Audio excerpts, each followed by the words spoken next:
Hey there, welcome to my latest video diary on landscape photography here in Tasmania. I'm going to start this blog with a question to all those photographers out there.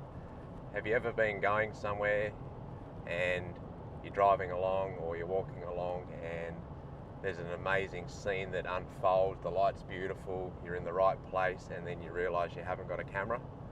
Yeah, well, that's happened to me heaps of times, and today's going to be about that. I'm off on a trip down to the south of Hobart today on other business apart from photography.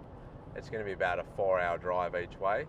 But what I've done is I've thrown the camera and the tripod in the back of the car today, hoping that if I do drive past something that is amazing, I will actually have my camera on standby so I can capture that beautiful scene on the way down there. At the moment here in Tasmania, it's nearly on the tail end of summer. Everything is super dry, and a lot of the landscape is very brown and silvery white at the moment. What I'm actually going to look for on this trip down to the south of Hobart is I'm going to look for a real classic Australian setting. I'm going to focus on trying to find a picture of a beautiful old gum tree in a field somewhere, surrounded by the beautiful Tasmanian backdrop. Instead of being on a rush to get to destination, I'm just going to take my time. I'm going to spend an extra few hours getting down to the back of Hobart, and I'll spend an extra few hours getting home, and that will probably be around prime time for a sunset. So for now, I'm just going to sit back, just enjoy the scenery, so stay tuned.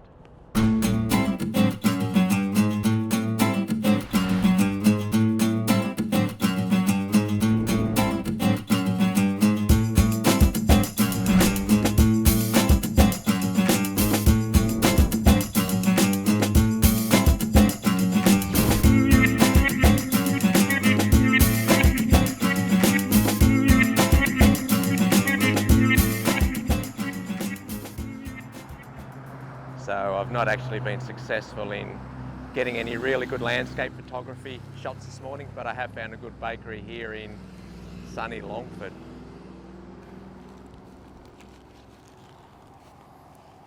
So I've just pulled over here to try and take a picture of these beautiful gum trees in this field here. I have just taken a back road here in Tasmania. I just felt that travelling along the highway looking for compositions could have been a little bit dangerous when you've just got your eye everywhere but the road. So being back here, a little less traffic, a little bit more time for pulling over and stopping and checking out some compositions. What I love about this spot here, where I've just set my camera up, is how white the grass is this time of year. As I said, it is actually the end of summer here in Tasmania, and there hasn't been a lot of rainfall. And what I'm enjoying is the silvery white contrast up against the dramatic sky here in the background. It hasn't come through blue yet. I thought with the fog and the way it was lifting, I was going to get quite a bright sort of a day, but as it turns out, it's quite overcast still. I have noticed along this field there is a little bit of light dancing from the clouds as it breaks through the atmosphere here, so I might just wait for a little bit and see if I can get a little bit of isolating sun on these two beautiful big gum trees in the back paddock over here. So I'll just wait here for a few minutes and see what happens. At the moment, I've got the camera set up at f/16 on a 60th of a second with an 85mm lens. I did have the 35 on, but I felt that I really lost the isolation of those trees in the scene. So I've just got the 85mm on, the circular polarizer, and I'll just wait here for a break in the clouds.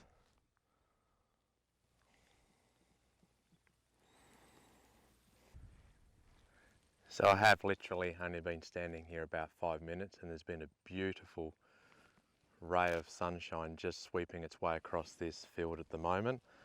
And what it's done is it's created some beautiful line of light, and what that's really starting to do is to liven up the leaves in the tree and add a little bit of separation to the background with those beautiful clouds highlighting right about now.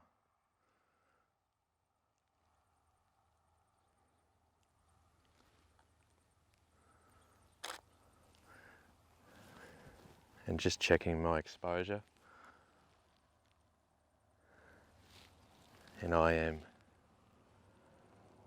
really happy with that as a result for my first little image.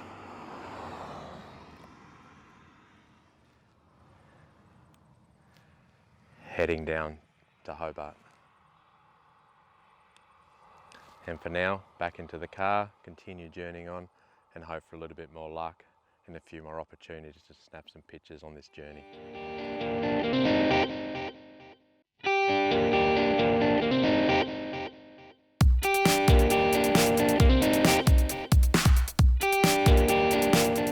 So I have just pulled over into my next location here, which is a pretty cool old looking church here in the field.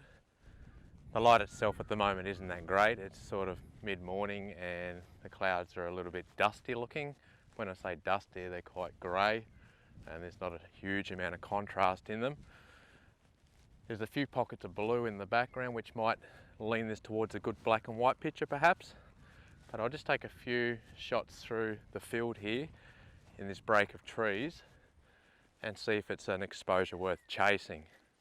I've had to put the 85mm lens on already because I can already see a problem with the power line, and if I use a wider angled lens right here, then I'm going to get this power pole and the lines in it. But if I go with a medium zoom, then I'll be able to sneak under those power lines and frame that church quite well. So I have literally set myself up on the side of the road here, on the back roads here in Tasmania. I'm actually up near the central Highlands. It's a big plateau of farmlands up here, mostly cattle, some crops as well, which is quite beautiful to see, especially during winter when everything's nice and green. I have set myself up to shoot through this wire fence you can see here. I'm a little bit timid at the moment because I can hear it clicking, which means there's a lot of charge running through this. I can see a couple of big bulls grazing in the paddock over there, so I can understand why they've got some big electric fences around here, but it's not good for putting arms or any other limbs on it for that matter.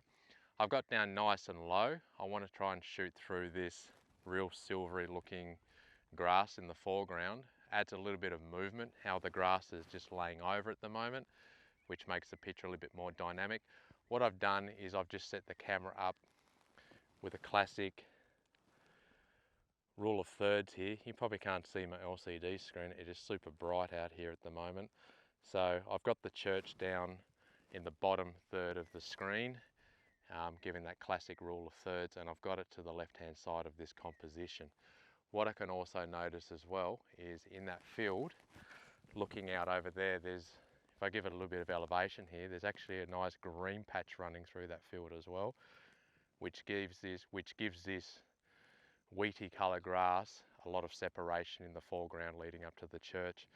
And I'd say they've actually watered the lawn out the front of the church there a little bit as well, because it's the only bit of green patch of grass around here that I can see for miles. So I'll just take a few more shots with the camera here. There's a bit of light just starting to bust through over my left shoulder there. I've got the camera set up on a 60th of a second at f16. The lens is 85mm and I've got that set on infinity with a circular polarizer on, just to cut some of the glare, especially on the Colorbond roof. I've noticed that without the polarizer, that roof is quite bright on that church and quite distracting in the shot itself. So a couple more shots just here. And I've got my timer set up so I don't get camera shake, of course, on the tripod here. And straight away, that church is really popping in that scene. And the other thing I really love is those beautiful trees, which someone's taken the time to plant to frame that tree, to frame that church quite nicely.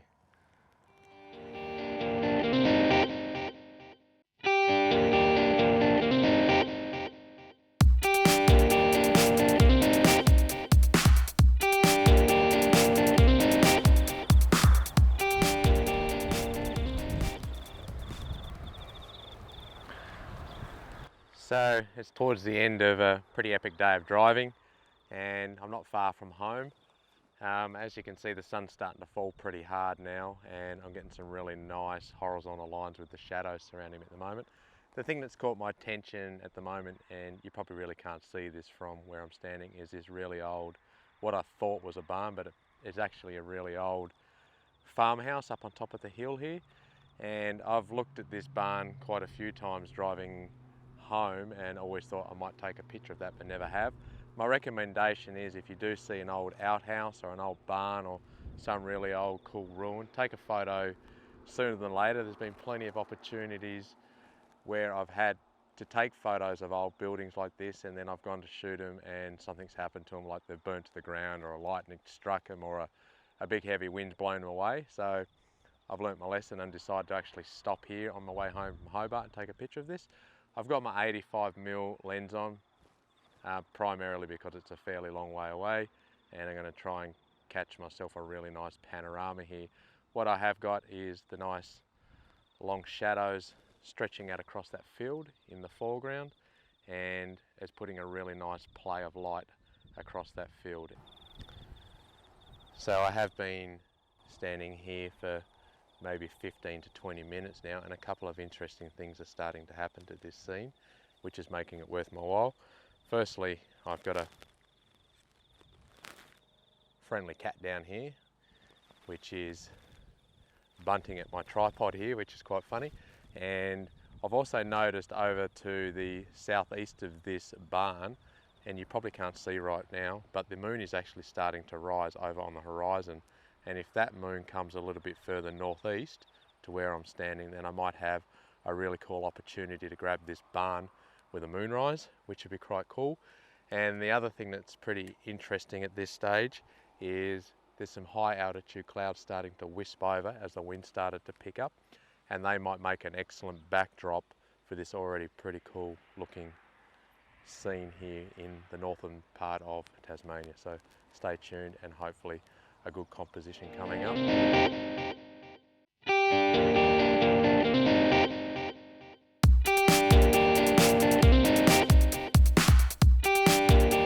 Stay tuned until you see my next episode of landscape photography here in Tasmania.